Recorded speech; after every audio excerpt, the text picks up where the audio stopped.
Hello everyone and welcome to my case study presentation for EDU 325. My case study is titled, Is This Okay? The background of this case study is that a newly hired special education teacher, Mrs. Smith, plans to switch from a pull-out method to a co-teaching approach. Mrs. Smith created a good relationship with Mrs. Akita, the 5th grade teacher. Mrs. Akita was aware and willing to differentiate her instruction to accommodate all the students' needs. So Mrs. Smith decides to add 8 of her students to Mrs. Akita's class, creating a total of 28 students.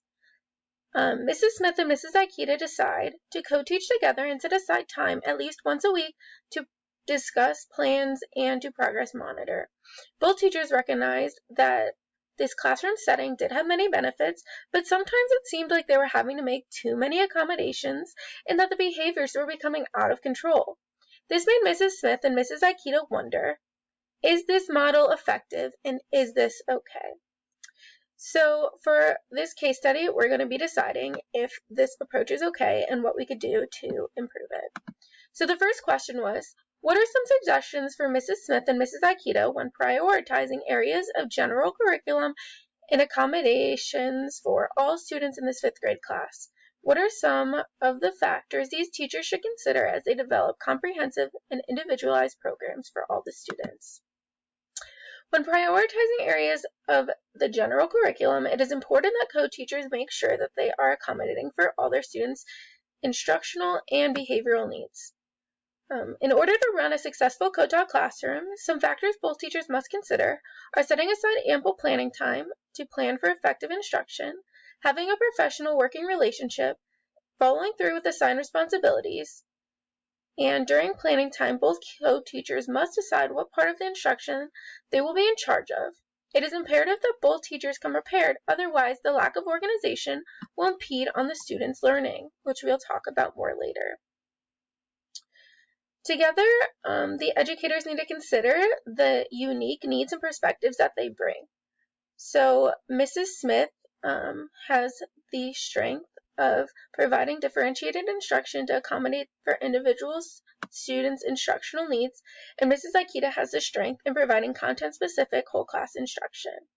So together they should be using each other's strengths and weaknesses to help outline their students' needs in their IEPs and by instructing them in the least restrictive environment. The parallel co-teaching model is a model that we think that they should be switching to. So this is when the classroom is split into 2 groups, one larger and one smaller group. The educators teach similar content but at different paces through different instructional models. The smaller teacher-to-student ratio will in theory help to limit some of the attention and behavior issues that the class is currently experiencing and to help students feel more comfortable participating. This model is meant to meet the needs of a variety of students by giving the instructor opportunity to modify the curriculum. So for the second question, it says, what are benefits and limitations for planning individualized instruction when students with disabilities are clustered in big groups in general education classrooms? So some benefits for co-teaching. Co-teachers that learn both pedagogy and content from each other have increased time to focus on their students and their quality of instruction. One way to enhance their co-teaching is to frequently meet and reflect on the data results from student assessment. The results of a survey showed that both general education students and the students requiring intervention services answered that being in a co-taught classroom made them feel more successful and academically prepared. Through more individualized instruction, due to the smaller student-to-teacher ratio, students reported they were happier and more confident overall in the classroom. Some limitations to co-teaching. Although there are many benefits of co-teaching, there are limitations that occur if this model is not properly implemented. When one teacher comes unprepared, the other teacher has to step away from their responsibilities to help cover the other teacher's content. This can have a negative effect on both the co-teacher's relationship and the student in the classroom's learning.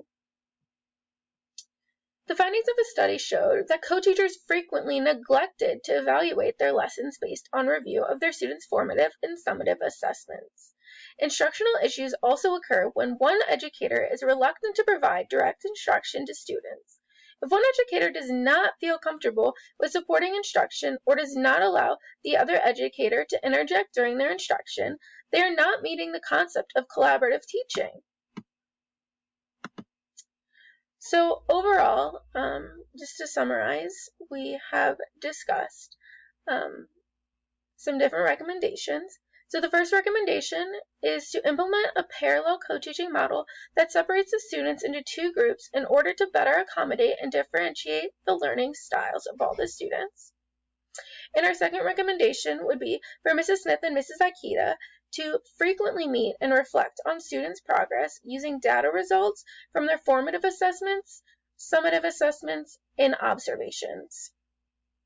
So overall, we think that what they're doing could be considered okay, but it could really be improved by trying to implement this parallel co-teaching and just to meet more frequently to reflect on the students' data from their assessments and through their observations. I think communication is so key in co-teaching, and if they are setting aside the time to properly plan and to have this communication and to reflect on the data together, I think that co-teaching could be very successful and they could eliminate some of the problems they're experiencing now. I hope you all enjoy this presentation. Here are the sources that I used, and if you have any questions, please feel free to message me, send me an email, or ask me in class. Have a great day.